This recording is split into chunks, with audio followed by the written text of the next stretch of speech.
after 4-day.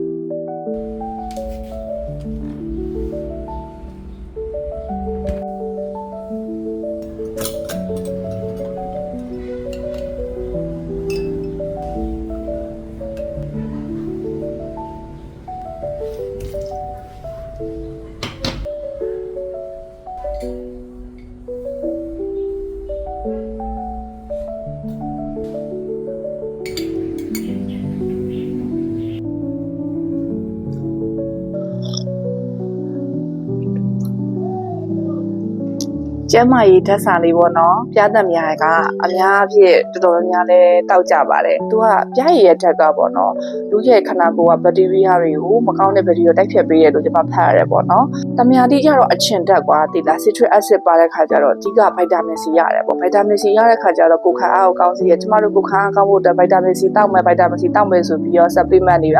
ခန္ဓာကိုယ်ထဲကိုဖြည့်ကြတယ်မှာပါအဲ့တော့ supplement တွေလည်းဖြည့်လို့လည်းရတယ်လို့ဒီလိုမျိုးလေး 9 honey လေးလည်းတောက်ကြည့်တာလည်းကိုယ့်ရဲ့ခန္ဓာကိုယ်အတွက်အကောင်းတယ်ပေါ့နော်ဒါပေမဲ့အရန်လွန်ကျွန်တော်ဖြစ်လို့မရဘူးကျမကဒီထဲကိုတမယာတီနှစ်ကွင်းနဲ့ပြားရည်ကအဲ့ဒီထဲမှာစိတ်ထားတဲ့ဒီပြားရည်နဲ့တမယာနဲ့စိတ်ထားတဲ့အရည်တစ်စုံခွဲလောက်နဲ့ရည်နွေးလေးနဲ့ဆိုရင်ဒါဒီတစ်ခွက်စာကအတော်ပဲပေါ့နော်မနေ့ကဘာမှမစားခင်ကျမတောက်လိုက်ပါတယ်ကျမတောက်နေရတော့အဆင်ပြေနေတယ်နောက်တစ်ခုကသူကဝေးကြစေရလို့လည်းပြောတယ်ပေါ့နော်ကျမဝေးကြခြင်းလို့တောက်တာတော့မဟုတ်ဘူးအဓိကကိုယ့်ရဲ့ဒီခန္ဓာကိုယ်မှာရှိတဲ့အစိတ်တောက်တွေ detox လုပ်ပေးတယ်လို့လည်းဖတ်ရတဲ့ခါကျတော့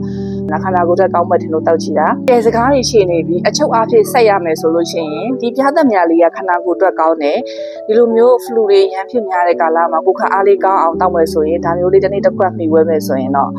အဆင်ပြေနိုင်ပါတယ်ပေါ့နော်ဒီကဆိုင်သမားတွေမတောက်တင်ဘူးလို့တော့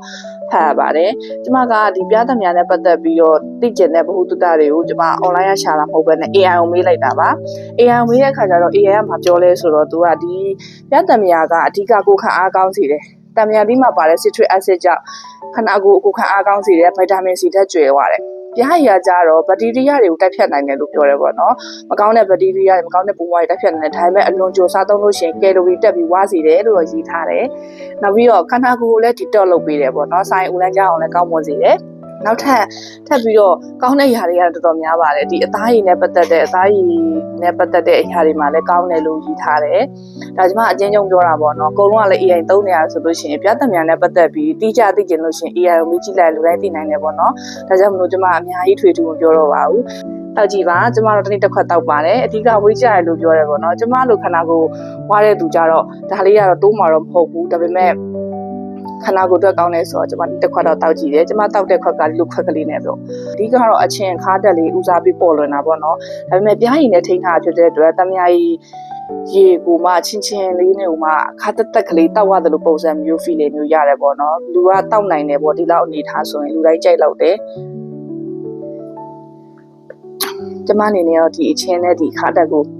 ခဏရှိရပေါ့နော်တိုက်ကြည့်ကြပါနော်ခန္ဓာကိုယ်အတွက်ကောင်းတာဆိုတော့အားလုံးကိုလည်းမျှဝေပေးချင်တာမဟုတ်လို့ဒီ blog လေးကိုရိုက်လိုက်ခြင်းဖြစ်ပါတယ်ဖိုင်ဖိုင်ပါ